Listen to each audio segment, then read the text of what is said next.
할렐루야. 주 예수 그리스도 이름으로 하나님 말씀 증거하겠습니다. 창세기 45장 16절에서 28절까지 말씀 봉독하겠습니다. 창세기 45장 16절. 요셉의 형들이 왔다는 소문이 바로의 궁에 들림에 바로와 그 신복이 기뻐하고 바로는 요셉에게 이르되 네 형들에게 명하기를 너희는 이렇게 하여 너희 양식을 싣고 가서 가나안 땅에 이르거든 너희 아비와 너희 가속을 이끌고 내게로 오라. 내가 너희에게 애굽 땅 아름다운 것을 주리니 너희가 나라의 기름진 것을 먹으리라. 이제 명을 받았으니 이렇게 하라. 너희는 애굽 땅에서 수레를 가져다가 너희 자녀와 아내를 태우고 너희 아비를 데려오라. 또 너희의 기구를 아끼지 말라. 온 애굽 땅에 좋은 것이 너희 것임이니라 하라. 21절. 이스라엘의 아들들이 그대로 할세 요셉이 바로의 명대로 그들에게 수레를 주고 길 양식을 주며 또 그들에게 다 각기 옷 한 벌씩 주되 베냐민에게는 은 300과 옷 5벌을 주고 23절. 그가 또 이와 같이 그 아비에게 보내되 순하기 10필에 애굽의 아름다운 물품을 실리고 암나기 10필에는 아비에게 길에서 공개할 곡식과 떡과 양식을 실리고 이에 형들을 돌려보내며 그들에게 이르되 당신들은 노중에서 다투지 말라 하였더라. 25절. 그들이 애굽에서 올라와 가나안 땅으로 들어가서 아비 야곱에게 이르러 고하여 가로되 요셉이 지금까지 살아있어 애굽 땅 총리가 되었더이다. 야곱이 그들을 믿지 아니하므로 기색하더니 27절. 그들이 또 요셉이 자기들에게 부탁한 모든 말로 그 아비에게 고하매 그 아비 야곱이 요셉의 자기를 태우려고 보낸 수레를 보고야 기운이 소생한지라. 28절 같이 읽겠습니다. 이스라엘이 가로되 조카도다. 내 아들 요셉이 지금까지 살았으니 내가 죽기 전에 가서 그를 보리라. 지금 요셉과 그 형제들의 얘기를 창세기 통해서 계속 보고 있습니다.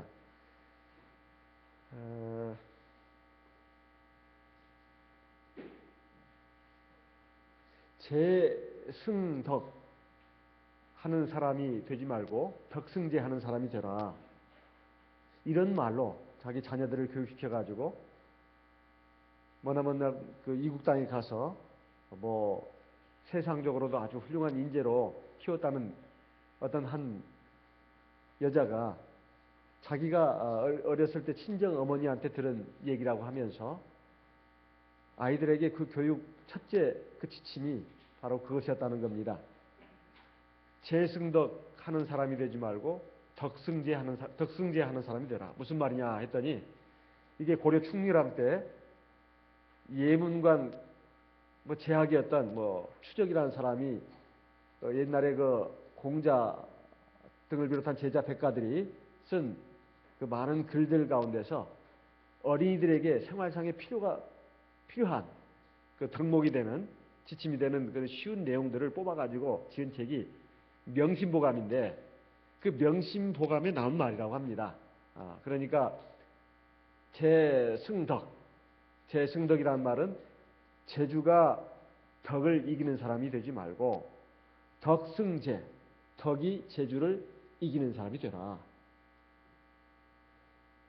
재승덕하는 사람은 소인이고 덕승제하는 사람은 군자다. 이런 말이 거기 나온답니다. 그러니까 사람이 중요한 것은 그 사람의 재주나 능력이 아니라 그 사람의 사람 됨됨이라는 겁니다. 사람 됨됨이, 즉 성품, 인격, 이것이 그 사람이 가진 지혜나 총명 또는 학식, 능력보다도 훨씬 중요하다는 거예요. 그리고 또 하나의 그 가오는 더 많은 사람들을 이롭게 하는 사람, 더 많은 사람들에게 유익을 주는 사람이 되라.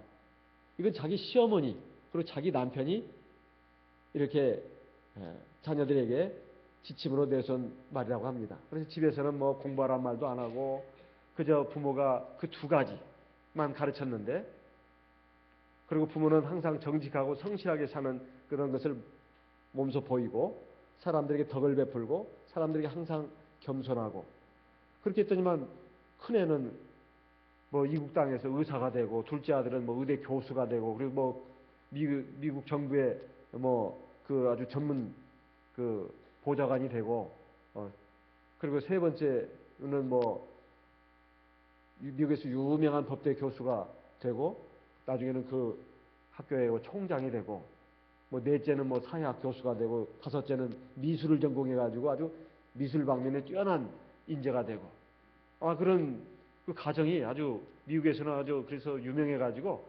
신문에까지 났답니다. 한국에서 온 그런 이민자 가정이 그렇게 해서 아주 훌륭한 미국에서도 참 성공적인 아주 그런 가문이 됐다고 그러는데, 비결을 묻는데 우리는 따로 비결이 없다.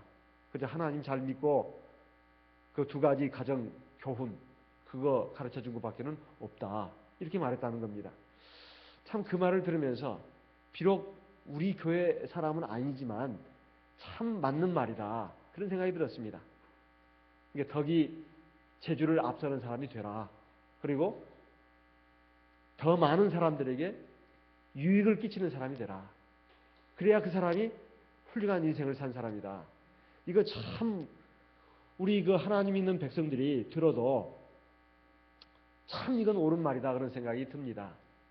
보통은 다 자기 잘 되고 다른 사람들 딛고 일어서고 경쟁에서 싸워 이겨야 되고 어쨌든 내가 잘 되는 것이 최고지, 뭐 다른 사람 이롭게 해주고 뭐 그거 아무 소용도 없는 일이고, 그저 또 내가 잘났으면 내가 잘난 것이지 뭔 너무 그 다른 사람한테 일부러 겸손할 필요가 뭐가 있으며, 그 사람 됨됨이가 뭐가 중요하단 말인가? 능력이 중요하지. 대부분 다 이런 생각을 가지고 살아가지 않습니까? 그런데 오늘 그 나오는 이 하나님 말씀의 요셉을 본다면 여기에 딱 맞는 사람이 아닌가 싶습니다. 요셉이 이렇게 하나님 앞에 하나님의 위대한 역사의 도구가 되고 하나님 역사의 주인공이 될 수 있었던 것은 요셉이 얼마나 능력이 뛰어나고 지혜가 있고 또 학벌이 높고 뭐 그래서 된 것이 아닙니다. 또 인물이 잘나고 그것이 아니다 이 말이에요. 요셉을 보게 되면 첫째 하나님을 경외하는 것이 아주 순전하고 온전했습니다. 그리고 하나님의 말씀을 깊이 생각하고 그 말씀을 따라서 나가는 그런 그 신앙을 가졌고, 또 하나님의 항상 능력, 영감을 의지해서 나가는 사람이었어요. 이와 같이 하나님의 영에 감동받은 사람은 어디서 구할 수 있겠느냐? 이건 애굽왕 바로의 말입니다. 그러니 그는 영적인 사람이었고 신앙적인 사람이었고 그의 마음 씀씀이라든가 그의 그 품행이 아주 하나님 보시기나 사람들 보기에도 온전한 사람이었다는 거예요. 그것을 오늘 말씀에서도 우리가 알 수가 있습니다. 요셉의 형제들이 왔다는 소문이 바로의 궁에 들렸을 때 바로와 그 신복들이 기뻐했다고 나옵니다. 기뻐했다고 나와요. 아까 우리 지난 시간에는 요셉이 형제들에게 자기의 신분을 밝히면서 방성되고겠다는 말씀이 나옵니다. 그 울음소리가 어찌 컸던지 바로의 궁에까지 들렸다고 했습니다. 그런데 이제 바로의 궁에서는 대체 어디서 나는 울음소리냐? 듣자 하니 음색이 요셉의 음성이로다. 대체 왜 그런단 말이냐? 이제 아마 이런저런 말들이 이제 왔겠죠. 그래서 이제 요셉의 형제들이 왔다. 그러니까 그 소식이 들리자마자 바로와 그 신복들이 기뻐했다고 나온다 말이에요. 그냥 왔는가 보다. 이게 아닙니다. 기뻐했다고 나온다. 그러면서 바로가 요셉에게 말을 하는데, 네 형들에게 명해서 너희는 이렇게 하여 너희 양식을 싣고 가서 가나안 땅에 이르거든 너희 아버지와 너희 모든 가족들을 이끌고 내게로 와라. 내가 너희 가족들에게 애굽 땅 아름다운 것을 줄 것인데 이 땅에 기름진 것을 너희가 먹을 것이다. 그러면서 이제 수레를 특별히 내주고, 그리고 그 가나안 땅에 가서 요셉의 부모 그리고 그 형제들 모든 가족들을 다 데려오게 합니다. 그러면서 애굽 땅의 모든 것이 바로 너희 것이다. 이렇게 환대를 한다 이 말입니다. 이것은 요셉이 애굽 왕 바로와 그의 신하들에게 또는 애굽에 끼친 공로가 굉장히 컸다는 것을 말합니다. 그런데 그것뿐만이 아닙니다. 비단 공로가 큰 것이 아니라 사람이 지위가 높아지면 자기도 모르게 우쭐해지고 거만해지고 사람들을 무시하고 자기가 뭐 잘난 줄 알고 아주 기고만장한 경우가 많습니다. 사람이 자리를 높여보면 알 수가 있습니다. 자리가 높아져도 늘 겸손한 사람이 있고 자리가 낮아지면 팍 꼬그라지는 사람이 있어요. 자라 목처럼 확 들어가 버리고 자리가 좀 높아지면 막 자기가 뭐나 되는 줄 알고 공작새 날개를 쫙 펼치듯이 자기를 막 자랑하는 경우가 있다 이 말이에요. 사람은 이런 그 모습을 보입니다. 그런데 요셉이 어쨌든 자기 위에는 바로밖에는 없습니다. 그리고 밑에는 애굽의 모든 신민들이 있다 이 말이에요. 신하와 백성들이 그 밑에 있다 이 말이에요. 그러니까 이 요셉의 위치는 애굽 왕 바로조차도 아주 요셉을 갖다가 귀하게 생각하는 그런 존재다 이 말이죠. 그래서 요셉이 만약에 처신을 사람들에게 그 신임을 받지 못할 처신을 했거나 존경을 받지 못할 처신을 했다면 이런 그 반응이 나오겠습니까? 요셉이 애굽 나라에 끼친 공로가 엄청나게 컸습니다만 평소에 주변 사람들에게 신임과 존경을 받고 있었다는 것입니다. 신임과 존경을 받고 있었다는 거예요. 그러니까 말, 행동 하나하나가 진실하고 겸손하고 성실할 뿐만 아니라 정말로 자기 자신을 위해서가 아니라 백성들을 위해서, 나라를 위해서 헌신하고 봉사하는 그런 사람이었다 이 말이죠. 그러니까 애굽 왕 바로뿐만 아니라 신하들조차도 기뻐했다고 나옵니다. 원래 신하들은 경쟁자입니다.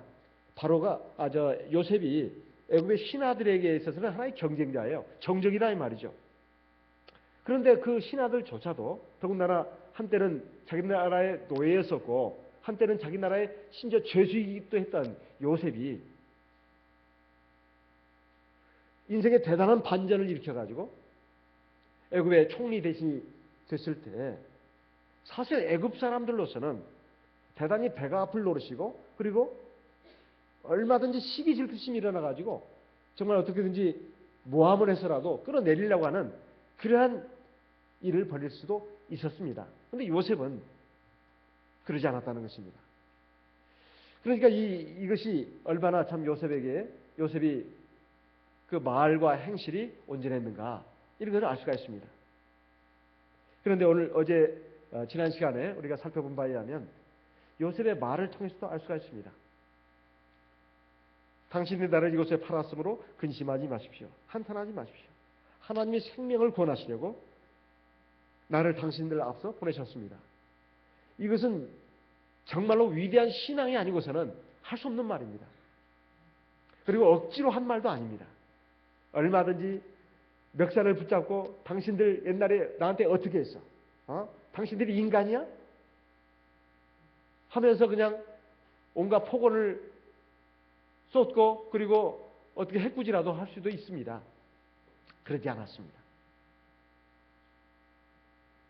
그리고 요셉은 그 뒤에 이제 막 그 형제들이 지난 날에 대해서 회개하고 자기의 잘못을 그 통절히 깨닫고 그리고 이제 아버지와 베냐민을 위해서 희생하려고 하는 그런 자세로 나오는 걸 보고 드디어 자기 신분을 더 이상 감춰서는 안 되겠다 생각해가지고는 애굽 사람들을 다 불러가게 하고 거기서 방송되고 하지 않습니까? 근데 여기에서 요셉이 그 자기의 마음을 그 억제하고 그 누르면서 형제들을 끊임없이 시험했던 그 과정은 뭘까요? 하나님의 도구로서 한 것입니다. 형제들에게 냉정하게 너희들 한번 본때를 봐라. 이런 보복하는 마음으로 시험한 게 아닙니다. 하나님의 뜻이 이루어질 것을 생각하면서 요셉은 성령이 감동된 사람이기 때문에 자기 감정으로 그렇게 한 것이라고 봐서는 안 됩니다. 하나님의 도구가 돼가지고 하나님의 사자로서 그렇게 한 것이다 이 말이에요. 그런데 이제 요셉의 형제들이 다 이제 회개하고 이제 형제를 사랑하고 이런 모습을 봤을 때 자기 신분을 밝히면서 방송되고 가지 않습니까? 그리고 지난날에 그 형제들이 자기 형들이 행한 그런 악에 대해서 한마디도 거론하지 않습니다. 그러면서 내가 당신들의 죄를 용서한다 그 말도 하지 않았어요. 용서라고 하는 것은 하나님이 하시는 겁니다. 요셉이 지난날에 형제들의 잘못 죄에 대해서 내가 당신들의 죄를 용서한다고 말 한마디 했느냐? 한마디 한 적이 없어요. 나는 당신들이 판 요셉이라고. 당신이 나를 팔았으므로 근심하지 말고 한탄하지 말라고. 하나님께서 당신들과 당신들의 가족을 구원하시려고 나를 당신들을 앞서 애고로 보내셨다고. 하나님의 어떤 경륜 가운데서 그 경륜을 설명하고 있습니다. 이것은 정말로 하나님에 대해서, 하나님의 말씀에 대해서 아주 바르고 깊이 있게 온전히 깨닫고 믿고 의지하면서 산 인생이 아니라면 도저히 할 수 없는 말입니다. 도저히 할 수 없는 말이에요. 보통 우리는 막 원망하지 않습니까? 내가 부모 잘못 만나서, 내가 이런 가정에 태어나서, 내가 이런 배우자 만나서, 내 이런 자식들 때문에, 또 내가 친구 잘못 만나가지고 내 인생이 이렇게 꼬이고 이렇게 수렁에 빠지고 이렇게 고통에 벼랑으로 떨어져가지고 내가 이렇게 이런 인생을 살았다고 하면서 막 남을 원망하거나 아니면 자기 인생을 한탄하거나 보통 그렇게 살지 않냐 이 말이에요. 그런데 요셉은 그러지 않았다는 것입니다. 만약 그랬다면 하나님이 요셉을 이렇게 주인공으로 썼겠냐 이 말입니다. 쓰지 않았습니다. 중요한 것은 하나님을 온전히 믿었다는 거예요. 하나님을 온전히 믿었다는 거예요.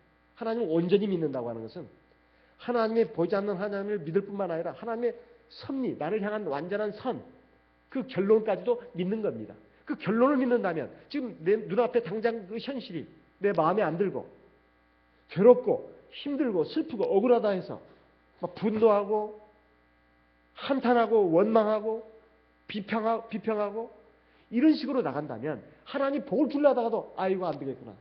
복을 주시려고 하다가도 아주 기본적인 것만 줍니다. 감방의 죄수들도 말이에요. 기본적인 식사만 줍니다. 그 이상은 안 줘요. 왜냐하면 살게는 해줘야 되니까. 이걸 은혜라고 할 수는 없습니다. 하지만 그것도 하나님의 안목에서 본다면 그것도 은혜다 이 말이에요. 왜냐하면 그런 가운데 내가 깨이고 내 어둠에 쌓인 믿음이 그리고 잡것이 많이 섞인 그 믿음이 순전한 믿음으로 온전한 믿음으로 정금처럼 나오고 그래서 하나님 앞에 믿음의 그릇을 잘 준비하는 상태로까지 하나님이 이끌어가신다. 요셉의 형제들이 그랬습니다. 요셉의 형제들. 지금까지 살아온 인생은 그냥 이 세상 사람들 가운데 한 사람을 살아온 거예요. 그러니까 요셉만 얘기가 나왔지 요셉의 형제들이 얘기가 없잖아요. 그냥 그들의 문제점만 죄만 나왔지. 요셉 당시에 세상에 많은 사람들이 또 살고 있었습니다. 근데 하나님의 눈에는 요셉만 보였던 거예요. 우리가 세상을 살면서 내가 세상에서 어떤 삶의 위치에 있느냐 그게 중요한 게 아닙니다. 내가 부자냐 가난하냐 성공했냐 실패했냐 내가 세상 사람들에게 그래도 인정받고 있느냐 집에서든 교회에서든 가정에서든 내가 사람들에게 인정받고 있고 사람 대우받고 있느냐 그게 중요한 게 아닙니다. 하나님 눈에 들었냐는 거예요. 그것이 제일 중요한 판단 기준입니다. 요셉을 보게 된다면 그 재주나 능력도 다 하나님이 주신 겁니다. 하나님이 주신 거예요. 사실 사람들은 태어나면서부터 다 능력을 받고 태어납니다. 어떤 사람은 이런 외모, 어떤 사람은 저런 외모, 어떤 사람은 이런 머리, 어떤 사람은 저런 머리, 어떤 사람은 넉넉한 집안에, 어떤 사람은 아주 가난한 집안에. 이렇게 다 삶의 그 출발부터가 다 다른데 그게 중요한 게 아니다 이 말이에요. 누가 하나님을 진심으로 경외하고 의지하고 나가는가. 그래서 하나님이 지혜와 능력도 주시고 하나님께서 그 사람의 길을 인도하신다는 것을 믿는 사람, 특히 하나님의 백성들은 철저히 그래야 합니다. 제가 최근에 언젠가 무슨 설교 준비하다가 이 말씀을 보면서 아 그렇구나 그 느낌이 들었습니다. 한번 보겠습니다. 출애굽기 31장. 출애굽기 31장 3절.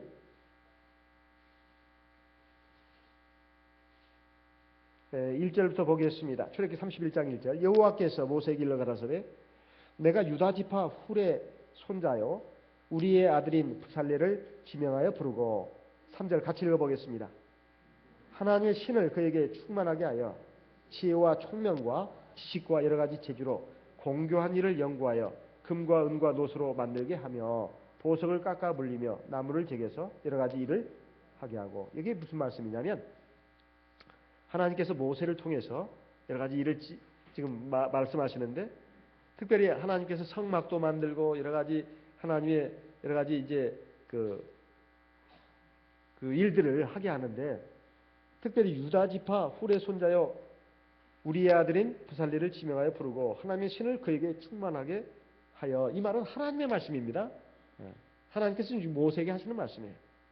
하나님의 신을 그에게 충만하게 하여 지혜와 총명과 지식과 여러 가지 재주로 공교한 일을 연구하여 여러 가지 재주로 여러 가지 일을 하게 한다, 이런 말씀이죠. 여기 하나님의 신을 그에게 충만하게 하여. 그러니까 사람이 지혜와 총명, 지식, 물론 하나님이 기본적으로 세상 모든 사람들을 사랑하시기 때문에 지혜와 총명도 주십니다. 지식도 주시죠. 그렇지만은 하나님의 백성들은 마땅히 하나님을 경외해야 돼요. 제가 이 말씀을 언젠가 설교 준비하면서 보면서 맞다. 그렇지. 그러니까 내가 설교 준비할 때 더 기도해야 돼. 그래서 설교 준비하기 전에 또 기도하고 성경 보면 성경이 더 잘 깨달아지는 겁니다. 참 희한하게. 하나님이 여기 지혜와 지식과 재주를 줘가지고 그 많은 공개한 일을 연구하게 하고 물건을 만들게 하고 그런다고 했어요. 오늘날도 마찬가지입니다. 유대인뿐만 아니라 비록 일반 기독교이지만은 참 아까 제가 말한 그런 분을 보게 되면 어떻게 우리 참예수교인도 아닌데 이렇게 참 뛰어난 생각들을 갖고 있을까? 제가 놀랄 지경입니다. 하나님은 하나님을 진심으로 경외하고 사랑하고 의지하는 사람에게는 그 기도를 들어주십니다. 다만 그가 구원을 받느냐 못 받느냐는 이건 또 별개의 문제예요. 별개의 문제입니다. 어쨌든 하나님을 경외하고 의지하고 나가면, 또 기도로서 나가면 하나님이 지혜도 주시고 능력도 주신다는 거예요. 그런데 그 뒤에 또 말씀을 보게 되면 이런 말씀도 있습니다. 6절. 내가 또 단지파 아히사막의 아들 오홀리압을 세워 그와 함께 하게 하며 무릇 지혜로운 마음이 있는 자에게 내가 지혜를 주어 그들로 내가 네게 명한 것을 다 만들게 할지니. 지혜로운 마음이 있는 자에게 내가 지혜를 준다. 하나님의 말씀입니다. 지혜로운 마음이 뭘까요? 선과 악을 분별해서 선은 택하고 악은 버리는 사람입니다. 하나님께서 솔로몬에게 주신 지혜를 보게 되면 선과 악을 분별할 수 있는 지혜를 주신다고 했습니다. 무엇이 하나님의 뜻인지, 무엇이 하나님의 뜻이 아닌지, 무엇이 하나님이 기뻐하시는 선이고 무엇이 하나님이 싫어하시는 악인지, 그걸 분별해서 나가는 그런 마음을 가진 사람, 이건 하나님을 경외하는 것이 첫째입니다. 그리고 그 하나님의 말씀 가운데 사실 다 들어있습니다. 우리가 하나님의 말씀을 그저 귀로만 듣고 느낌으로만 알고 느낌으로 아니까 이런 정도로 알고 지나가면 안 된다. 느낌으로 아는 정도는 안 됩니다. 내 안에 들어와서 그것이 내 피가 되고 살이 되도록 하려면 하나님의 말씀을 새기고 되새김질을 많이 해야 합니다. 그래야 그게 자기가 돼요. 언젠가 제가 어떤 그 유명한 학자의 말을 들어보니까 어떤 책을 읽을 때 그 책을 3번은 읽으라고 합니다. 그래서 굉장히 머리 좋은 사람들이 하는 말이에요. 그래야 그것이 자기 것이 된다는 거예요. 한 번씩 읽고 지나가면 안 된다는 거예요. 그 책을 3번은 읽으라. 우리가 하나님의 말씀을 계속 반복해서 읽는 이유가 뭘까요? 그리고 자꾸 묵상하고 되새김질하는 이유가 뭘까요? 그것을 마음에 새기기 위해서입니다. 하나님의 말씀을 마음에 새겨야 되지 그냥 늘 그냥 뭐랄까요? 막 그 마구잡이로 먹고 그냥 배설해버리고 그러면 안 된다 이 말이에요. 말씀을 먹었으면 그 말씀을 곰곰이 생각해 보는 겁니다. 집에 돌아가서 자기 남편에게 또는 자기 아내에게 또는 자녀들에게, 그래 오늘 안식일에 들은 말씀, 오늘 이 말씀을 들었는데 참 이 말씀이 진짜 맞다. 목자님의 말씀이라고 하면 안 됩니다. 예? 오늘 목자님을 통해서 나온 하나님의 말씀. 정확하게 말해야 돼요. 너무 까다롭네요, 목자님. 그게 아니에요. 목자님을 통해서 나온 하나님의 말씀. 그 하나님의 말씀을 오늘 목자님도 말씀하셨잖아요. 그 하나님 말씀. 그 하나님의 말씀이 참 맞는 말씀이야. 그러면서 그 말씀에 대해서 서로 이렇게 대화도 하고 자꾸 그걸 이렇게 서로 이렇게 그 대화를 하는 가운데 더 깊이 박히는 겁니다. 또 안식일 점심 먹을 때도 그런 얘기들을 우리 성도님들 많이 하잖아요. 네. 오늘 안식일 오전에 들은 말씀 가지고 또 얘기하지 않습니까? 네. 참 그 말씀이 맞다고. 진짜 우리가 차지해야 될 산지가 있다고. 그 산지를 꼭 정복해야 되겠다고. 여기 우리 그 요셉을 보게 되면 요셉이 하나님의 영에 감동한 사람일 뿐만 아니라 하나님의 말씀이 늘 그 가운데 있었다 이 말이죠. 그러니까 뭔 사물을 보더라도 자기 앞에 삶의 현실을 보더라도 절대 거기에 매몰되지 않아요. 매몰되지 않습니다. 아무리 삶이 괴롭고 힘들어도 이것이 결론이 아니라는 걸 안다 이 말이에요. 그러니까 그걸 능히 이기는 것입니다. 근데 그것이 없는 사람은 늘 흔들립니다. 요동하는 바닷물 결과 같아요. 늘 불안합니다. 그리고 조금 좋은 일 있으면 막 하하하하 웃었다가 조금 안 좋은 일 있으면 팍 꺼지고 막 우울하다고 그러고 이런다. 이 믿음이 없는 사람들이에요. 믿음이 없기 때문에, 믿음의 뿌리가 없기 때문에 그렇다 이 말이에요. 뿌리라고 하는 것이 하나님 말씀에 뿌리를 박은 사람이 말합니다. 그럼 철을 따라 맺는 과실과 같아요. 시편 1편에 있는 말씀같이 복 있는 사람. 물가에 심은 나무와 같다 이 말이죠. 철 따라 과일을 맺습니다. 그러니까 요셉이 이렇게 하나님 역사의 주인공이 됐던 겁니다. 그래가지고 이제 이렇게 수레를 보내면서 이제 가족들을 다 데려오라고 말합니다. 너희 집에 있는 기부들을 아깝게 생각하지 마라. 이 말은 뭐냐면 가나안 땅에 요셉의 형제들이 갖고 있는 세간살이가 있을 거 아니겠습니까? 또 농기구들이 있지 않겠어요? 그런 건 다 버리고 와라. 다 버리고 와라. 애굽에 좋은 것들이 더 많다. 우리가 다 너희들 것이다. 이렇게 애굽 왕 바로가 아주 파격적으로 요셉의 형제들을 대우하는 것을 볼 수가 있습니다. 그래서 요셉이 그 명을 받고 이제 요셉의 형제들에게 이제 그 이행을 하죠. 자, 그래서 사실 요셉이 사실 하나님을 믿는 그 신앙이 그저 개인적인 신앙에 그치지 않고 요셉 왕 애굽 왕 바로뿐만 아니라 그 신하들 모든 백성들에게 큰 귀감이 됐다는 것을 알 수가 있습니다. 마태복음 5장을 보겠습니다. 마태복음 5장 16절 같이 읽어보겠습니다. 14절, 16절 같이 읽어보겠습니다. 마태복음 5장 14절 같이 읽어보겠습니다. 너희는 세상의 빛이라 산 위에 있는 동네가 숨기지 못할 것이요. 16절 같이 읽어보겠습니다. 이같이 너희 빛을 사람 앞에 비치게 하여 저희로 너희 착한 행실을 보고 하늘에 계신 너희 아버지께 영광을 돌리게 하라. 또 고린도 후서 2장을 보겠습니다. 고린도 후서 2장 15절.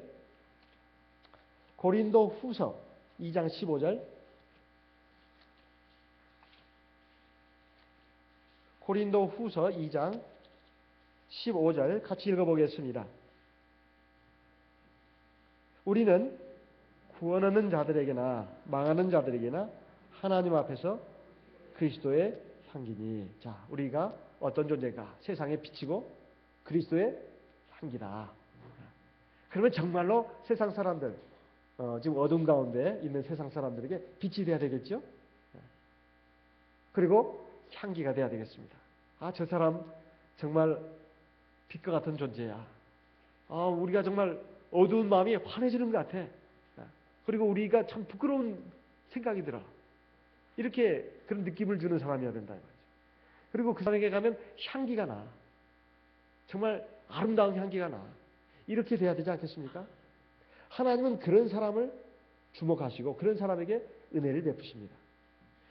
출애굽기 33장을 보겠습니다. 출애굽기 33장. 출애굽기 33장 19절 같이 읽어보겠습니다. 출애굽기 33장 19절 같이 읽어보겠습니다. 여호와께서 가라사대 내가 나의 모든 선한 형상을 네 앞으로 지나게 하고 여호와의 이름을 네 앞에 반포하리라. 나는 은혜 줄 자에게 은혜를 주고 긍휼히 여길 자에게 긍휼을 베푸느니라. 하나님이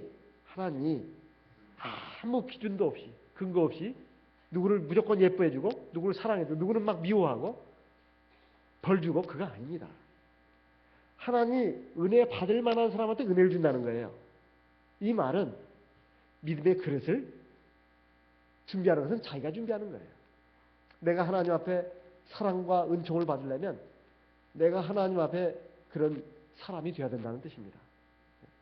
하나님이 요셉을 주인공으로 쓰는 데는 이유가 있었지 않습니까? 지금까지 얘기를 보면 알 수 있잖아요. 요셉의 형제들하고 요셉을 한번 비교해 보세요. 딱 드러나지 않습니까? 과연 요셉이 하나님이 은총을 베푸실 만하다. 딱 우리가 알 수 있지 않습니까? 요셉이 형제들한테 이제 수레에 태워가지고 보내면서 어떻게 보냈는가 한번 볼까요? 창세기 45장 21절 이스라엘의 아들들이 그대로 할 시에 요셉이 바로의 명대로 그들에게 수레를 주고 길 양식을 주며 또 그들에게 다 각기 옷 한 벌씩 주되 베냐민에게는 은 300과 옷 5벌을 주고 지금 그 수레도 내주고 길 양식도 준 것은 이것은 이제 마땅히 할 일이죠. 사실 뭐 식량도 다 줬을 뿐만 아니라 길 양식이라고 하는 것은 오고 가는 길에 먹을 양식을 말하는 겁니다. 그리고 형제들은 자기에게 악으로 행했는데 요셉은 형제들에게 선으로 행합니다. 사실 옷 한 벌이라고 하는 것은 사실 이게 선물이죠. 선물입니다. 형제들이 뭐 예쁘다고 이 옷까지 선물하겠습니까? 지금의 옷하고 개념이 다르겠죠. 옛날의 옷은 더 귀한 것이겠죠. 그러면서 요셉의 형제들에게 또 당부까지 합니다.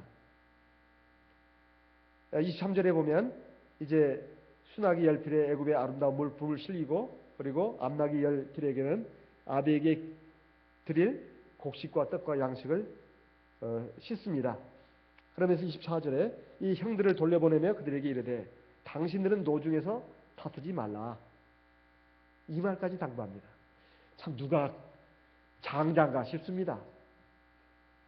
요셉이 지금 형제들에게 당부하는 것이 길 가면서 이제 서로 다투지 말라는 거예요. 그러니까 네가 말이야, 그때 그렇게 하지 않았으면 이렇게 곤란한 꼴을 안 당했을 텐데 왜 그때 내 말을 안 듣고 요셉을 죽이려고 했더냐? 아니 뭐 내가 꼭 그랬습니까? 형은 안 그랬나요? 뭐면서 서로 이제 누가 더 잘못이 크냐? 이걸 가지고 서로 다투는 이것을 하지 말라는 말이에요. 지난날의 그것에 대해서는 더 이상 왈가왈부를 하지 마라. 지금 이렇게 말하고 있는 겁니다. 그러니 요셉이 보통 사람이 안 하는 걸 알 수가 있어요.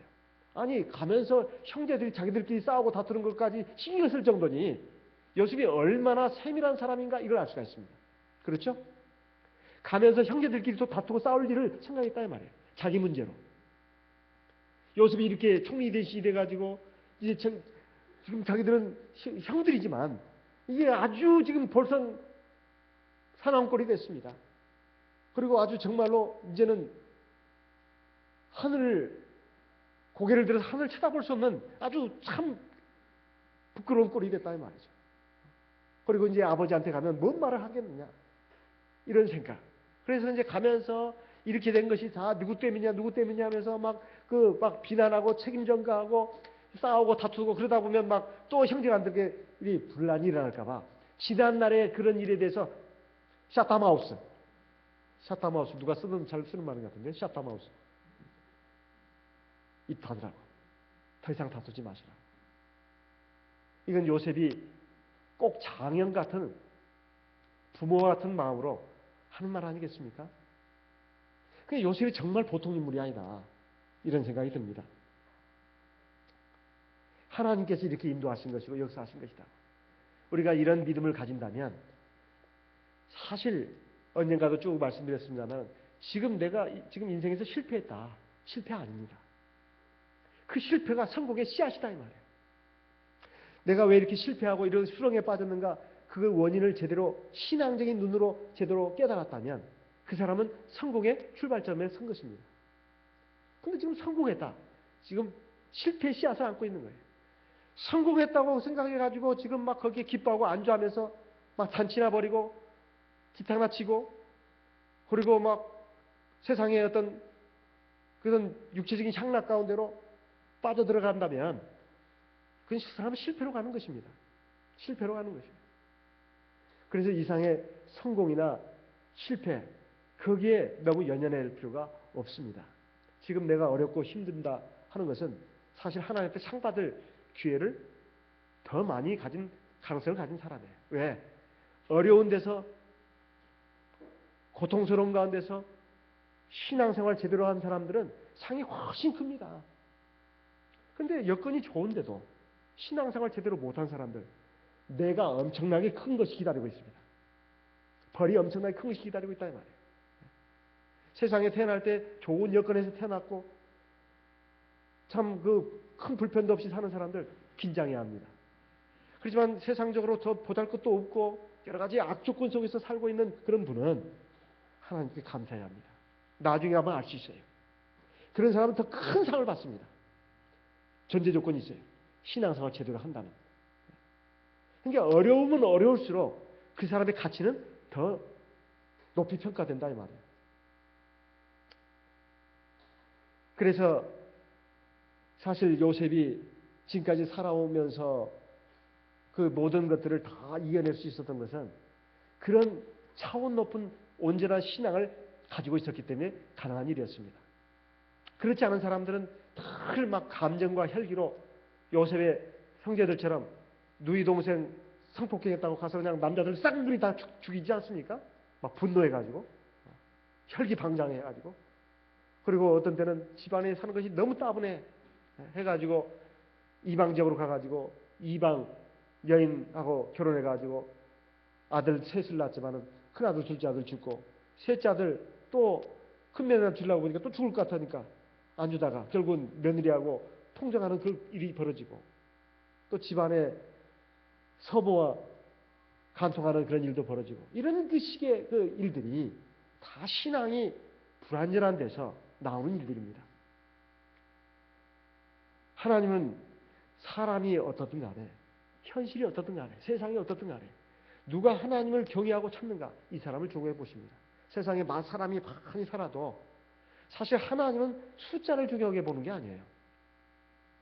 누가 하나님을 경외하고 사랑하고 그리고 하나님 의지하고 하나님 말씀에 순종해서 나오는가. 전 인구가 100억이 아니라 1000억이 아니라 수만억이 된다 하더라도 하나님을 사랑하고 경외하는 사람 한 사람만 있으면 하나님 족한 사람입니다. 족한 분이십니다. 그러니까 다른 사람 볼 것도 없어요. 세상 사람들이 이렇게 아무리 넓은 길로 큰 문으로 가더라도 좁은 길로 좁은 문으로 간 사람은 굉장히 길이 협착하고 문이 좁아서 찾는 사람이 적은다 할지라도 이것이 의의 길이고 올바른 길이라면 생명의 길이라면 이 길로 가야 합니다. 그래서 주님도 말씀하지 않았습니까? 좁은 문으로 들어가라. 좁은 길로 가라. 이것은 사실 하나님 앞에서 참된 신앙, 온전한 신앙으로 나가라는 뜻입니다. 이렇게 했을 때 결과가 영원한 생명이고 영원한 영광이고 영원한 승리입니다. 영원한 상급이다. 그래서 이제 이들이 이 야곱에게 가서 말을 했습니다. 요셉이 지금까지 살아 있습니다. 그리고 애굽 땅 총리가 되었습니다. 야곱이 그 말을 믿지 않았습니다. 기색했다는 말이 나오죠. 26절에 기색했다는 말은 잠시 정신을 잃었다는 뜻입니다. 그럴 리가 없다. 한 20여 년이라는 세월이 흐르는 동안에 아버지 야곱은 자기 아들 요셉을 죽은 줄 알고 가슴에 묻고 살았습니다. 그래가지고 20여 년이라는 세월이 흘렀다 이 말이에요. 그런데 그 아들이 살아있다니 말도 되지 않아. 그렇게 생각을 하다 보니까 요셉이 살아있다는 것이 도저히 믿기지 않았습니다. 그런데 요셉의 형제들을 통해 가지고 보낸 그 수레 그리고 선물 이걸 보고서야 비로소 기운이 소생했다고 나오지 않습니까? 27절에 드디어 야곱이 말합니다. 28절 이스라엘 가로되 조카도다. 내 아들 요셉이 지금까지 살았으니 내가 죽기 전에 가서 그를 보리라. 여기 이스라엘이 가로되 이렇게 나오죠. 야곱이라는 말이 이스라엘로 지금 또 바뀌어서 나옵니다. 여기 이스라엘이라는 말을 특별히 쓴 이유는 요셉의 신앙, 야곱의 신앙을 놓고 하는 말입니다. 그 언젠가 자기 아들은 죽은 줄로 알았어요. 그때 얼마나 아마 그 슬픔이 컸겠습니까? 상심이. 아마 하늘도 무심하지, 아니 하나님을 믿는 사람이니까 하나님도 무심하시지. 어떻게 이럴 수가 있단 말인가? 내가 가장 사랑하는 아들, 정말로 가장 아들들 가운데서도 가장 완전한 아들입니다. 자식이라 해서 부모가 다 사랑이 똑같이 가는 게 아니죠. 물론 기본적인 사랑은 갑니다. 기본적인 사랑은 가겠죠. 하지만 요셉은 거의 정말 예수를 예표하는 인물입니다.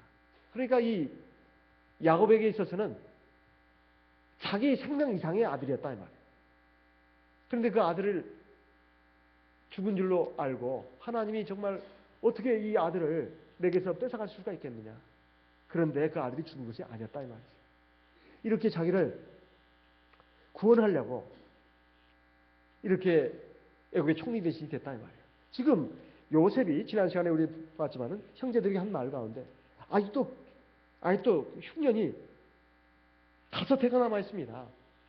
그러니까 풍년 7년에다가 그 뒤에 이어지는 흉년 7년이 있는데 이 7년이 앞에 풍년 7년을 다 집어삼키고도 남을 정도의 엄청난 위력이고 그 중동 전 지역에 있는 사람들 전부 다 거의 다 사망에 이르게 할 정도로 엄청난 대재앙이 오는 것인데 이제 겨우 2년 기근이 와서 지금 몇 달 양식을 구하려고 온 요셉의 형제들한테 형님들 지금 몇 달 양식이 중요한 게 아닙니다. 앞으로 5년이나 흉년이 남아있는데 이건 엄청난 것입니다. 그러면 요셉이 하는 말은 앞으로 지금 아버지뿐만 아니라 당신 형제간들 그리고 가족들 전부 다 죽게 생겼습니다. 하나님이 바로 우리 가족들을 다 구원하시려고 나를 앞서서 당신들 앞서서 여기 보낸 겁니다. 그러니 어서 가서 아버지 오십시오. 당신들 자녀들 다 데리고 오십시오. 내가 당신들 다 먹여 살 것입니다. 그러니까 지금 요셉이 구원자가 돼가지고 아버지 야곱을 부르는 것입니다. 우리가 생각해야 할 것이 그것입니다. 우리가 세상을 살면서 가장 소중한 것을 잃었다고 할 때 그게 잃은 것이 아닙니다. 사실은 그것이 바로 나에게 구원으로 이끄는 그 길이 될 수도 있습니다. 저희 그 고향 남원에 한 청년이 있었는데 그 참 굉장히 모범적이고 신앙도 좋고 그리고 그 집안에서는 효자 중에 효자라고 하는 그 아주 훌륭한 청년이 있었습니다. 근데 20대 때 그냥 뭐 교통사고로 세상을 떴다 하더라고요. 그래가지고 참 교회에서는 참 굉장히 큰 슬픔에 빠졌습니다. 그 믿음 좋은 청년이 죽었는데 그 집안은 다 믿지 않는 부모들이 있고 가족들이 있습니다. 정말 그 부모들을 볼 때도 너무 미안한 거예요. 하나님을 잘 믿으면 어떻게 죽을 수가 있냐는 말이에요. 그것도 20대에. 그리고 아주 그렇게 착하고 그리고 성실하고 좋은 청년이었다고 합니다. 남원교회로서도 큰 손실이었다고 그래요. 그런데 말입니다. 그래서 이제 부모도 참 그 같이 이제 장례를 치르는데 교회 그 어른들이 참 뭐라고 말을 못할 정도로 참 민망했다는 거예요. 그런데 그 어머니가 그 죽은 아들을 잊지 못하고 아들이 너무 보고 싶더라는 거예요. 그 착한 아들이. 그래가지고 교회를 새벽기도에 나왔답니다. 우리 아들이 그렇게 열심히 다니는 교회. 그래서 새벽교회를 나오다가 성령을 받았대 혼자서. 그래가지고 우리 교회 성도가 됐습니다. 그러니까 죽은 아들이 엄마를 구원한 거예요. 죽은 아들이. 우리가 살다 보면 우리 가족 한 사람이 세상을 먼저 떠날 수도 있습니다. 아니면 어떤 꼭 생명을 잃는 것뿐만 아니라 고통을 당할 수도 있어요. 큰 시련을 당할 수 있고 처절한 실패를 맛볼 수도 있습니다. 하지만 그것이 진정한 행복, 진정한 생명으로 나가는 디딤돌일 수도 있다는 거 우리가 꼭 기억해야 되겠습니다. 야곱은 20여 년 전에 자기 아들 요셉이 죽은 줄 알고 엄청난 슬픔과 절망에 휩싸였었습니다. 그런데 지금은 이렇게 자기를 구원하려고 하나님께서 이렇게 인도하신 줄을 누가 알았겠습니까? 우리도 인생을 영원한 눈으로, 먼 눈으로 바라보는 안목을 가져야 되겠습니다. 특별히 신앙적인 안목을 가져야 되겠어요. 세상적인 안목으로, 인간적인 안목으로, 물질적인 안목으로 인생을 바라보지 말고, 세상을 바라보지 말고, 신앙적인 안목으로, 하나님의 안목으로, 하나님의 말씀에 입각해서 인생과 세상을 보는 안목을 갖춰서 하나님이 나에게 주시고자 하는 온전한 복, 완전한 승리를 받는 주인공이 되시기를 바랍니다. 이 시간 들으신 말씀을 기억하시고 우리 하나님 앞에 기도하겠습니다. 세상을 살다 보면 이해할 수 없는 일들, 또 앞에 우리가 당황하고 그리고 좌절하고 절망에 휩싸일 때가 있습니다. 그리고 어떤 모순 앞에서 괴로워하고 또 억울한 일을 당해가지고 너무나 속상하고 때로는 뭐 죽고 싶은 그런 심정도 들 때도 있습니다. 하지만 하나님의 온전한 섭리, 역사, 인도하심을 믿고 내가 믿음으로 겸손하게 인내하면서 순종하면서 나가면 결국 승리는 나에게 옵니다. 이것을 꼭 믿고 나가는 참된 신앙인이, 온전한 신앙인이 되게 해달라고 우리 하나님 앞에 기도하겠습니다. 다 같이 기도하겠습니다.